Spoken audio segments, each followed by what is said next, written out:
नमस्कार दोस्तों। हम आज जो कक्षा 12 है 12वीं की जो राजनीति विज्ञान की पुस्तक है स्वतंत्र भारत में राजनीति, उसका पहला अध्याय पढ़ने जा रहे हैं जिसका नाम है आपका राष्ट्र निर्माण में चुनौतियाँ।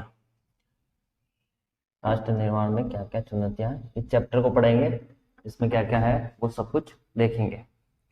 तो सबसे तो पहले देखिए राष्ट्र निर्माण में चुनौतियाँ। राष्ट्र का निर्माण कैसे किया जाता है। तो आप सभी जानते होगा, आपने पढ़ा होगा कि भारत का निर्माण कब हुआ था। तो भारत की आज़ादी देखते हैं हम। देखिए भारत आज़ाद हुआ था 14 से 15 अगस्त मध्य रात्रि को, ये 1947 की बात है। आप सभी को पता है 15 अगस्त 1947 को भारत आज़ाद हुआ। तो जब भारत आज़ाद हुआ तो भारत को बनाना, वापस से पूरे एक राष्ट्र का निर्माण करना बहुत ही अति आवश्यक था।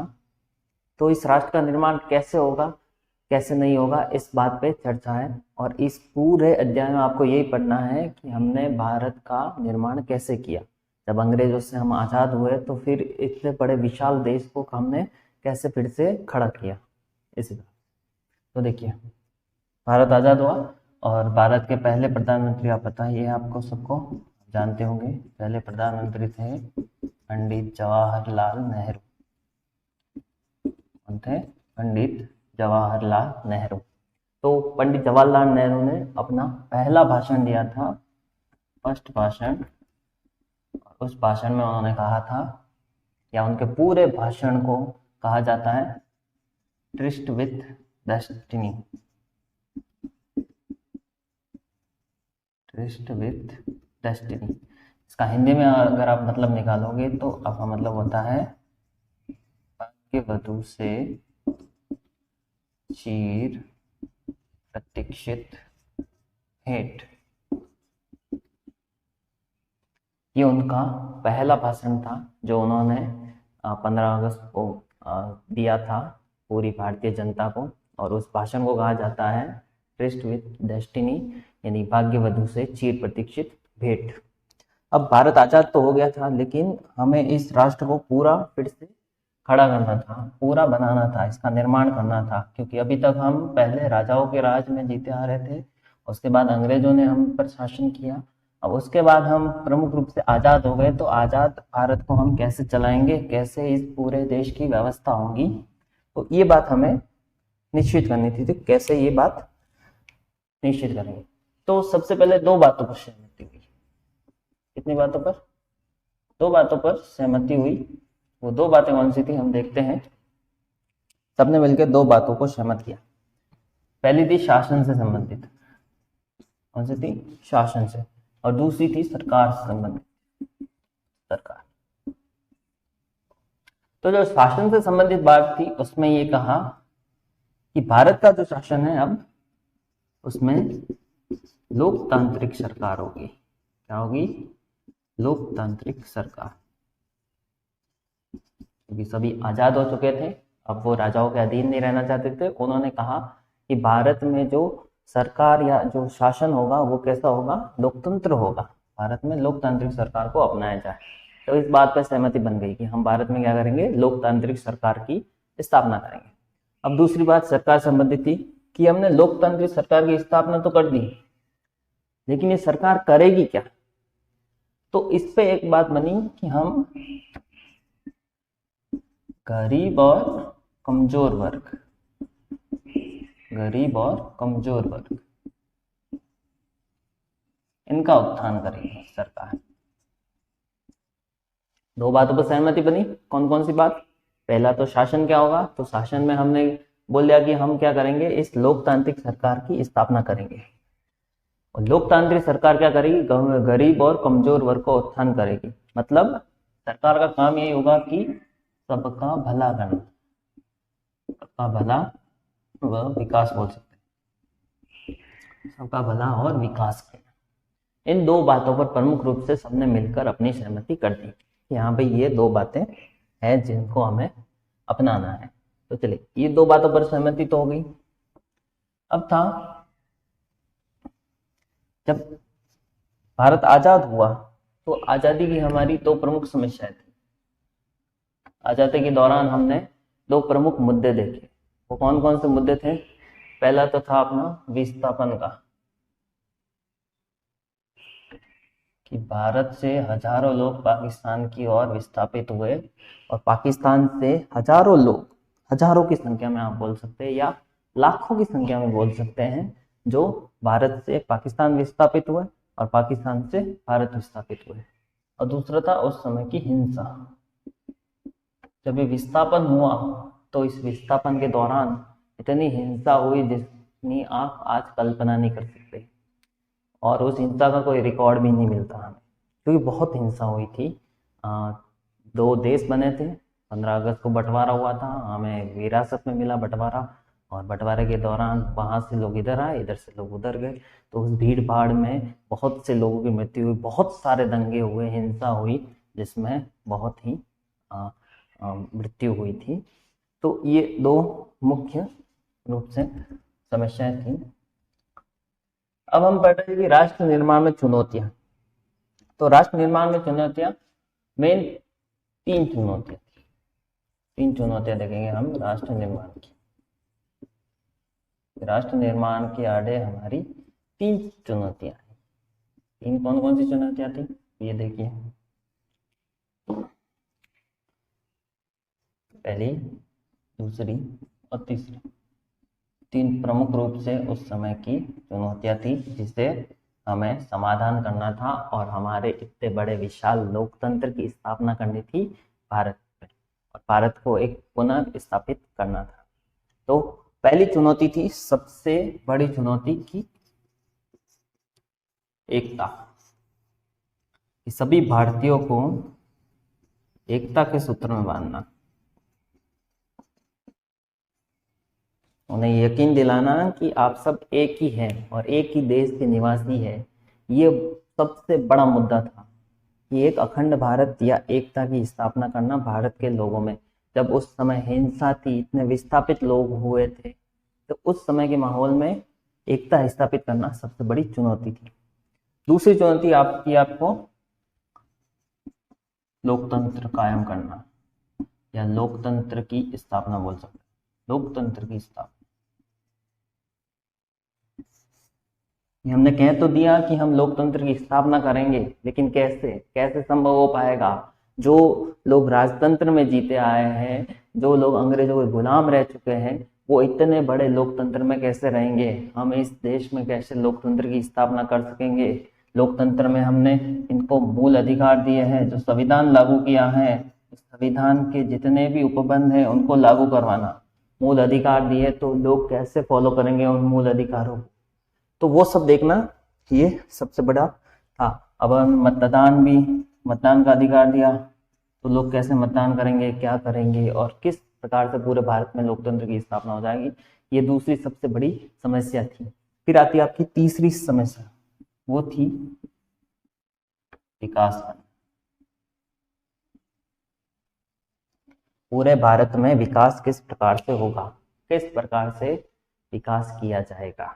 अब विकास में भी ये देखना था कि विकास में भी पूरा भारत अलग अलग समुदाय में बटा हुआ था, जातियों, धर्म, अनेक, तो सभी समूह का भला करना था। विकास में क्या करना था? ऐसी बात लिख सकते हैं आप, सभी समूहों का भला। विकास तो करना है, लेकिन सबका करना है। एक का किया दूसरे का नहीं किया तो फिर वो कहेगा लोकतंत्र। उसमें विकास जब नहीं होगा तो लोकतंत्र फेल हो जाएगा, लोकतंत्र फेल हो जाएगा तो एकता रहेगी नहीं, सब अलग अलग बिखर जाएंगे। तो ये तीन मुद्दे सबसे सर्वाधिक थे, कि ये तीन चुनौतियां थी मेन रूप से, और इन तीनों को कंबाइंड करके देखे अगर, तो सबसे बड़ी चुनौती अगर हम माने तो वो था राष्ट्र निर्माण। ये तीन चुनौतियां, और सबसे बड़ी चुनौती इसमें थी वो थी राष्ट्र निर्माण करना। हम एक राष्ट्र का निर्माण कैसे करेंगे, वो हम अब देखते हैं कि इन चुनौतियों का समाधान हमने किस प्रकार से किया। चलिए तो अगला पॉइंट देखते हैं। अगला पॉइंट है कि विभाजन में क्या है? विस्थापन और पुनर्वास। ठीक है, विभाजन किस प्रकार हुआ और किस प्रकार विभाजन में विस्थापन हुआ और पुनर्वास हुआ, वो अभी पढ़ेंगे हम। तो विभाजन देखिए, सबसे पहले जो सभा थी मुस्लिम लीग। मुस्लिम लीग, इसके नेता थे मोहम्मद अली जिन्ना।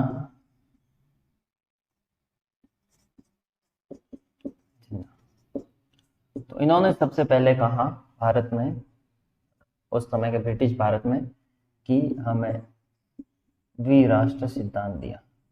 द्विराष्ट्र सिद्धांत, इन्होंने सबसे पहले मांग की कि हमें जो भी आज़ादी मिलेगी, आज़ादी दो रूपों में चाहिए, दो टुकड़ों में चाहिए। हमारा देश अलग होगा और इनका देश अलग होगा। उस समय के ब्रिटिश भारत में माना जाता है कि इन्होंने माना कि दो चीजें हैं, एक है हिंदू और एक है मुस्लिम।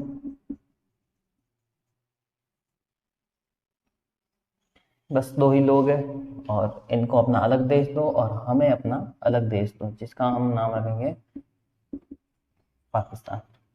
ये बात उस समय हुई और उस समय मोहम्मद अली जिन्ना ने पुरजोर मांग उठाई कि हमें द्विराष्ट्र सिद्धांत चाहिए। लेकिन जब कांग्रेस पार्टी थी तो कांग्रेस और बड़े बड़े नेताओं ने द्विराष्ट्र सिद्धांत का विरोध किया था कि ये सही बात नहीं है, हिंदुस्तान आज़ाद होगा तो एक ही रूप में रहेगा, उसके टुकड़े नहीं किए जाएंगे। और इसमें सबसे जो पश्चिमोत्तर प्रांत के नेता थे, पश्चिमोत्तर प्रांत के जो नेता थे, उनका नाम था खान अब्दुल गफ्फार खान। खान अब्दुल गफ्फार खान, उन्होंने सब पुरजोर विद्रोह किया कि द्विराष्ट्र सिद्धांत का हम विद्रोह करते हैं और हमारा जो पश्चिमोत्तर प्रांत है वो पाकिस्तान में कतई नहीं मिलाया जाएगा। इन्होंने पूरा विद्रोह किया। खान अब्दुल गफ्फार खान साहब को हम सीमांत गांधी के नाम से भी जानते हैं। सवाल में आ जाए अगर पूछे तो आप याद रखिएगा, सीमांत गांधी कहा जाता है खान अब्दुल गफ्फार खान साहब को। तो इन्होंने द्विराष्ट्र सिद्धांत का पुरजोर विद्रोह किया कि हम इसे नहीं मानते और हमारा विलय जो है पाकिस्तान में नहीं किया जाए, हम हिंदुस्तान में ही रहना चाहेंगे। लेकिन फिर भी इनकी कोशिशें सारे बेकार हो गई। पश्चिमोत्तर प्रांत जो था उसे द्विराष्ट्र सिद्धांत के तहत पाकिस्तान में मिला दिया गया था। तो कांग्रेस और अन्य सभी संस्थाओं ने, बड़े बड़े नेताओं ने इसका विरोध किया था कि हमें द्विराष्ट्र सिद्धांत का विरोध करते हैं और हमें नहीं मिला जाए। अब आधार क्या था कि दो राष्ट्र बना देंगे तो आधार क्या होगा? तो आधार था कि जनता, तो हिंदू जनता, एक मुस्लिम जनता। जिस जिस इलाके में बहुसंख्यक हो गए, बहुसंख्यक, वो इलाके उस देश के अंदर माने जाएंगे। कहना यह था कि जहां पर हिंदू बहुसंख्यक हो गए वो भारत में चले जाएंगे, वो सारे इलाके। जहां मुस्लिम बहुसंख्यक में होंगे वो सारे इलाके कहाँ चले जाएंगे? पाकिस्तान में चले जाएंगे। तो ये सारे मुद्दे उठे कि इस तरह से हम इस पूरे देश का बंटवारा करेंगे। लेकिन दिक्कत ये थी कि अब जहाँ हिंदू बहुसंख्यक है वो इलाके आप मिला लोगे, लेकिन वहाँ अल्पसंख्यकों का मामला था ना, उसको कैसे सुलझाएंगे? अल्पसंख्यकों की दिक्कत, जहाँ हिंदू बहुसंख्यक हो गए और मुस्लिम हो गए अल्पसंख्यक, ये कहाँ जाएंगे? जहाँ मुस्लिम बहुसंख्यक हैं, हिंदू अल्पसंख्यक है, ये कहाँ जाएंगे? और इन लोगों को एक्चुअली पता भी नहीं कि हमें जाना कहाँ है। तो जब 14 और 15 अगस्त की रात्रि भी होगी तब भी ये तय नहीं कर पाए कि कौन से इलाके पाकिस्तान में रहेंगे और कौन से इलाके हिंदुस्तान में रहेंगे। तो जब ब्रिटिश भारत आज़ाद हो गया तो आज़ादी के बाद भी लोगों को पता नहीं था कि हम कौन से देश में आते हैं, हम भारत में आते हैं या हम पाकिस्तान में आते हैं, अभी तक उनको पता नहीं था। फिर जो ये सबसे बड़ी दिक्कत थी अल्पसंख्यकों की कि हमें जाना कहाँ है, तो फिर अफरा तफरी मची और अब इस अफरा तफरी में विस्थापन होने लगा। लोग वहां से छोड़ के भागने लगे। ये अल्पसंख्यक के लोग उधर जाने लगे और ये अल्पसंख्यक लोग इधर आने लगे। तो इस भीड़ भाड़ में इतनी हिंसा हुई, बहुत ज्यादा हिंसा हुई। अल्पसंख्यकों को ट्रेनों से उतार के मार दिया गया, सरेआम कत्लेआम हुआ, हिंसाएं हुई, दंगे हुए, बहुत ज्यादा हुए। एक आंकड़ा माने तो लगभग उस समय 80 लाख लोग इस विस्थापन की प्रक्रिया से प्रभावित हुए थे। जो विस्थापन हुआ, इधर से लोग उधर गए, उधर से इधर आए, उसमें 80 लाख लोग प्रभावित हुए और इन 80 लाख में से 15 लाख लोग मारे गए, 15 लाख लोगों की मृत्यु हो गई। तो आप सोच सकते हैं कितना भयंकर हुआ होगा ये विस्थापन, इधर से उधर जाना और उधर से इधर आना। अब उसके बाद था कि पुनर्वास। अब इधर से इधर तो आ गए, लेकिन रहेंगे कहाँ, जगह कहाँ है, कहाँ जाके रहेंगे। तो ये सबसे बड़ा मुद्दा था और पुनर्वास था।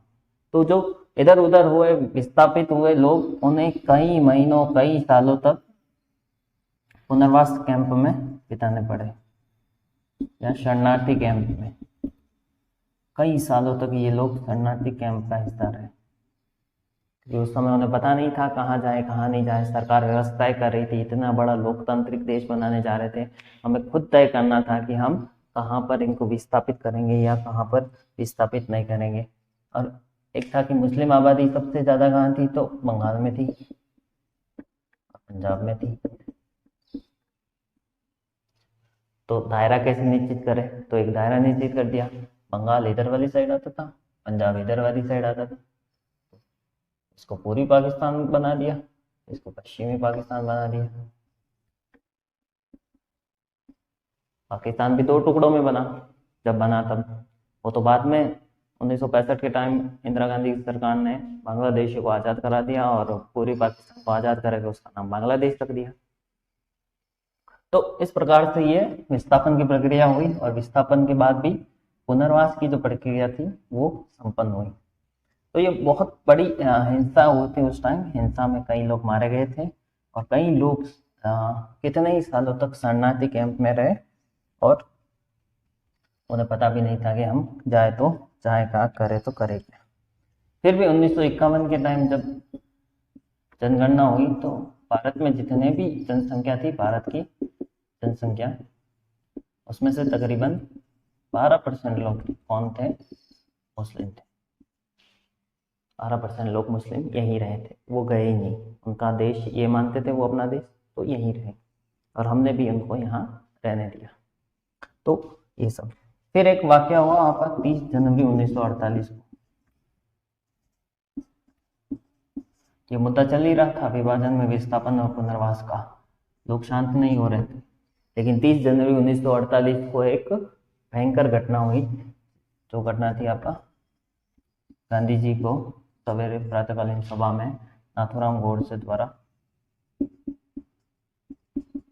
गोलियां चला के उनकी हत्या कर दी। तो ये मामला जब उजागर आया, तो वो वाला मामला था जो विस्थापन वाला मामला, हिंसा वाला मामला, वो धीरे धीरे कम होने लगा, लोगों द्वारा कम होने लगा। अब आगे बढ़ते हैं हम इसमें। चलिए आगे बढ़ते हैं। आगे इस चैप्टर में आपका टॉपिक है कि रजवाड़ों का विलय, यानी कि जो रजवाड़े थे उनका विलय कैसे। रजवाड़े मतलब जहाँ पर राजाओं का शासन हुआ करता था, उनका विलय भारत में किस प्रकार किया गया। तो पहले की समस्या क्या थी, जैसे पूरा देश है, ये देश में क्या था, दो प्रकार के प्रांत थे। एक तो ब्रिटिश भारत के प्रांत, जहां पर अंग्रेजों का अधिकार था, वो वाले प्रांत। दूसरी थी रियासतें,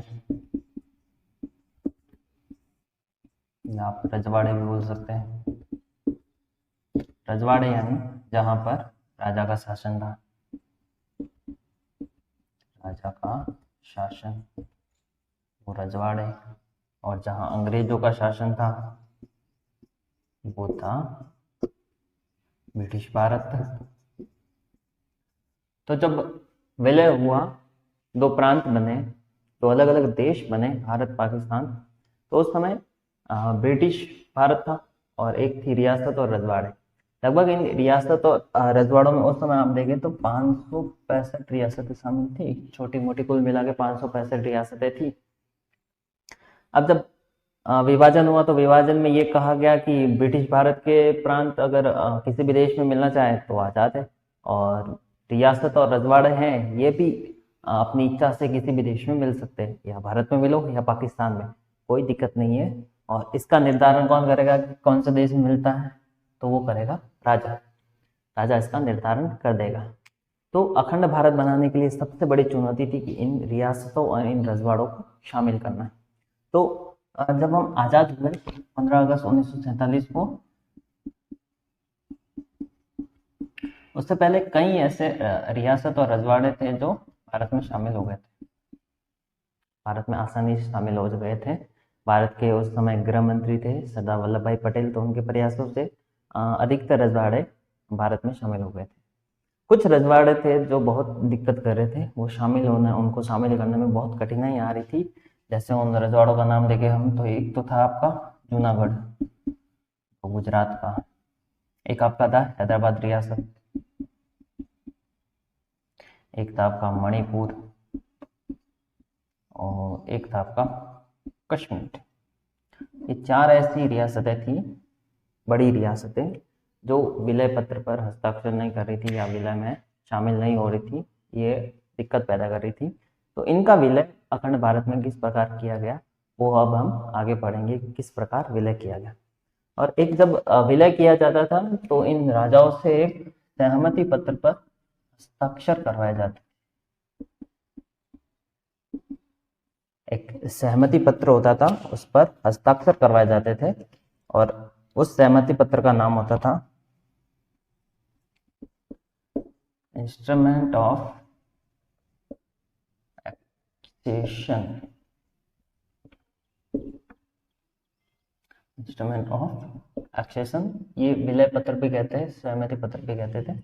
तो इस पर उस समय साइन करवाया जाता था। ये जब साइन हो जाता था सहमति पत्र पर, तो वो रियासत को उस देश का भाग मान लिया जाता। अब हम आगे देखेंगे कि किस प्रकार से इन रियासतों का विलय अखंड भारत में किया गया।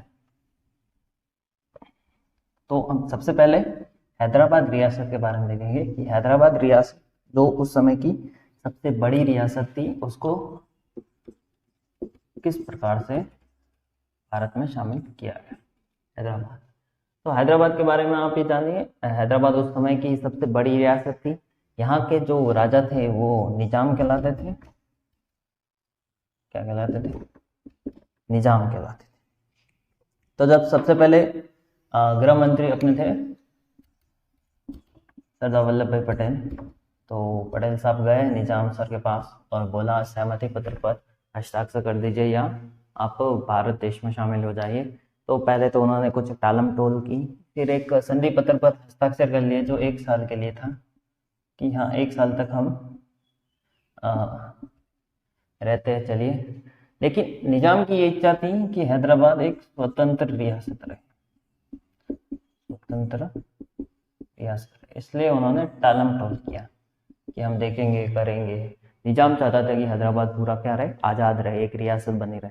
और भारत के सामने ये एक प्रबल समस्या थी कि अखंड भारत के एक बीचों बीच एक स्वतंत्र रियासत को कैसे रहने दिया जा सकता है, उसको मिलाना अत्यंत ही आवश्यक। पटेल साहब ने ये जिम्मेदारी संभाल ली।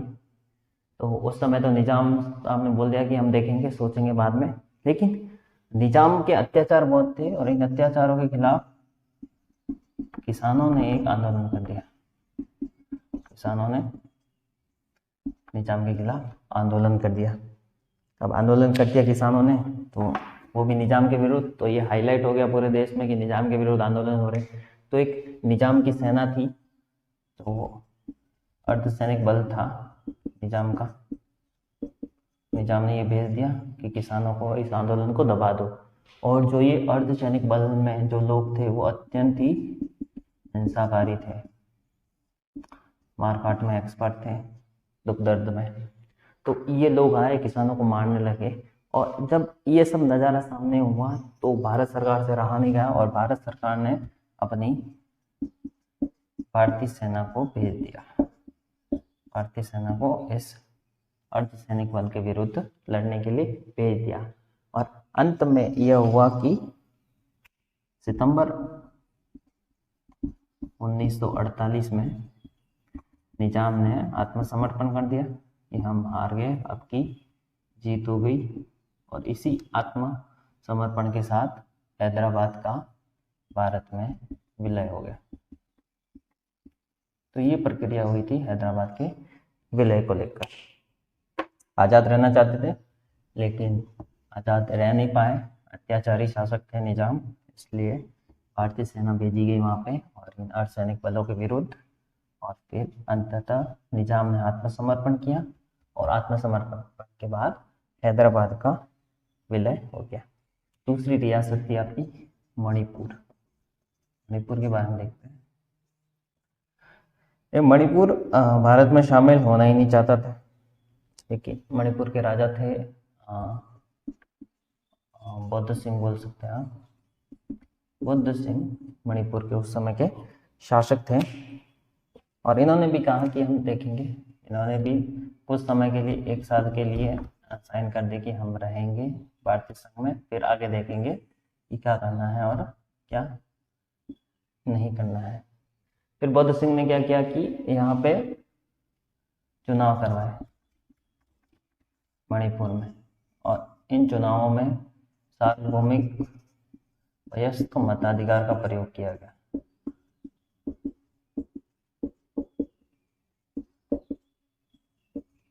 पहली बार हुआ था ये प्रयोग मणिपुर में, सार्वभौमिक वयस्क मताधिकार की एक एज निश्चित करती, उस एज से ऊपर जितने भी लोग हैं वो वोट कर सकते हैं। और उस समय चुनाव करवाए और सरकार बन गई। तो सरकार बनी उस समय कांग्रेस चाहती थी कि, कांग्रेस के जितने भी मेंबर थे वो चाहते थे कि भारत में मणिपुर का विलय कर दिया जाए, लेकिन इसमें जो अन्य पार्टियां थी वो चाहती थी कि भारत में विलय नहीं किया जाए।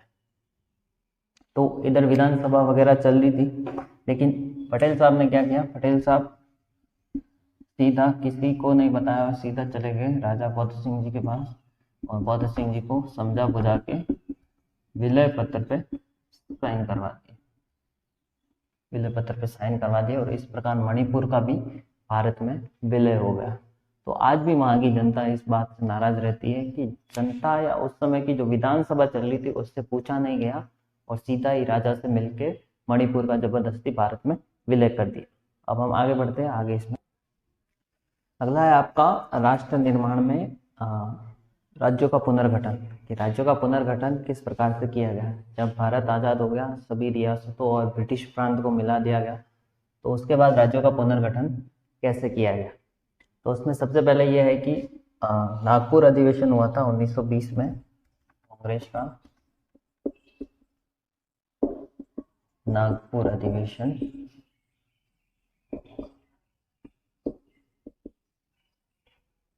इस अधिवेशन में यह पारित किया गया था कि जो भी नया राज्य बनेगा उस राज्य का आधार होगा भाषा। आधार क्या रखा जाएगा, भाषा, कि भाषा के आधार पर नए राज्यों का गठन होगा। तो इसी बात को लेकर जब आज़ादी हुई, देश आज़ाद हुआ, उसके बाद आंध्र प्रदेश में, उस समय आंध्र प्रदेश नहीं था, आंध्रा के लोगों ने एक आंदोलन कर दिया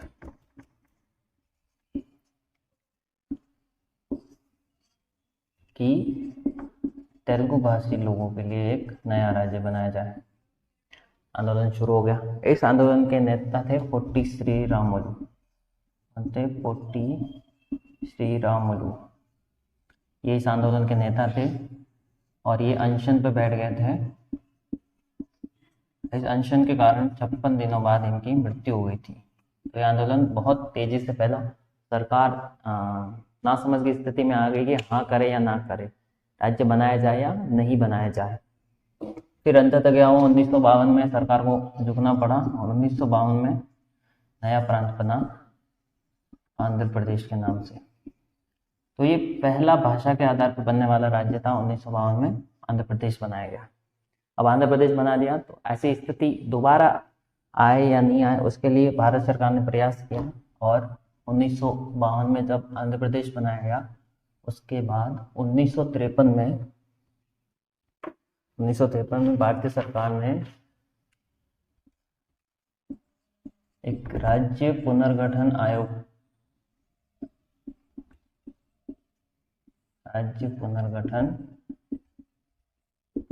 बनाया। 1953 में राज्य पुनर्गठन आयोग बनाया। इस आयोग का काम था कि राज्य किस आधार पर बनाया जाएगा उसकी जांच करना या तय करना, उसके जो भी दायरे आते हैं उन दायरों की जांच करना। तो राज्य पुनर्गठन आयोग बना दिया गया और इस राज्य पुनर्गठन आयोग ने अपनी सिफारिश दी कि भाषाई आधार पर राज्य बनाना चाहिए। भाषाई आधार पर जो राज्य बन रहे हैं वो एकदम करेक्ट है। तो अब करेक्ट है, जब आयोग ने ये रिपोर्ट दे दी तो 1956 में भारत सरकार द्वारा राज्य पुनर्गठन अधिनियम पारित किया गया। राज्य पुनर्गठन अधिनियम पारित कर दिया गया कि राज्य का पुनर्गठन अधिनियम पारित किया। इसमें लिखा हुआ था कि नए राज्यों का गठन भाषाई आधार पर किया जाएगा। तो ये बात हो गई। और इस समय पर राज्य पुनर्गठन अधिनियम जब पारित हुआ तो 1956 तक भारत में 14 राज्य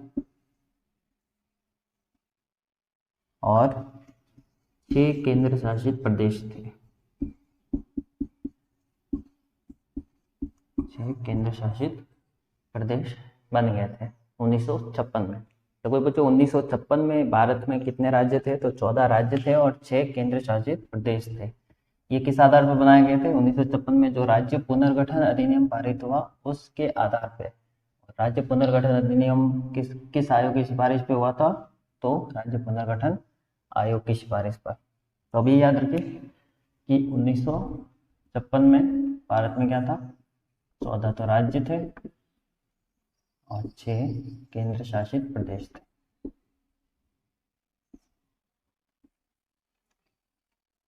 फिर एक बार जब आंध्र प्रदेश का गठन हो गया भाषाई राज्य पर, तो इसके साथ साथ और अलग राज्य के लोगों ने भी आंदोलन करना शुरू कर दिया और उन्होंने भी कहा कि हमें भी भाषा के आधार पर राज्य का गठन किया जाना चाहिए। ऐसे मामले फिर 1960 में सामने आया। 1960 में जो बम्बई प्रांत था पूरा, तो बम्बई में 2 भाषा के लोग रहते थे, एक गुजराती और एक मराठी। तो इनकी मांग के आधार पर इस प्रांत को गुजरात राज्य बना दिया गया 1960 में और इसको महाराष्ट्र बना दिया गया। इसी तरह 1963 में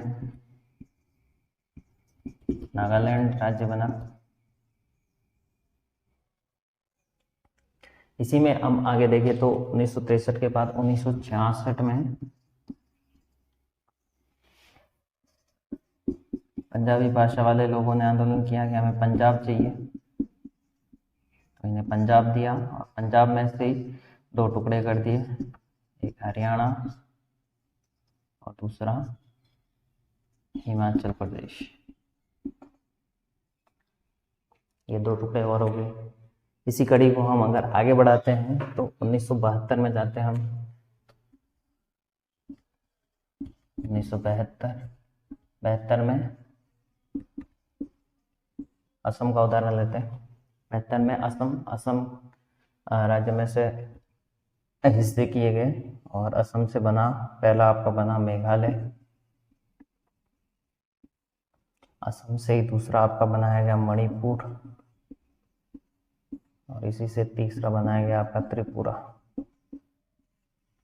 1972 में ये 3 बन गए। फिर 1987 का टाइम आया 1987 में। 87 में अरुणाचल प्रदेश बना आपका, इसके साथ साथ मिजोरम भी बना। और फिर सबसे बड़ा बदलाव 2000 में हुआ। 2000 में आपका झारखंड बना, छत्तीसगढ़ बना और इन दोनों के साथ साथ उत्तराखंड भी बना। ये 3 राज्य बन गए। इसी आधार पर और मांगे चल रही है। और अभी आप जानो तो वर्तमान का ये भी बता दूं, 2014 में आपका तेलंगाना बना, आंध्र प्रदेश से अलग हुए और अभी भी महाराष्ट्र विदर्भ की मांग चल रही है। तो बहुत सारी मांगे चल रही हैं। तो ये आपके पूरे चैप्टर में था कि राष्ट्र निर्माण में क्या क्या चुनौतियां हो सकती है और राष्ट्र निर्माण में हमने बंटवारे से लगा के हमने राज्यों का पुनर्गठन कैसे किया, इस देश में लोकतंत्र की स्थापना कैसे की, ये पूरा देखा। वीडियो अच्छा लगा हो तो चैनल को सब्सक्राइब करिए, लाइक करिए। फिर आगे हम दूसरा चैप्टर लेके आएंगे। धन्यवाद।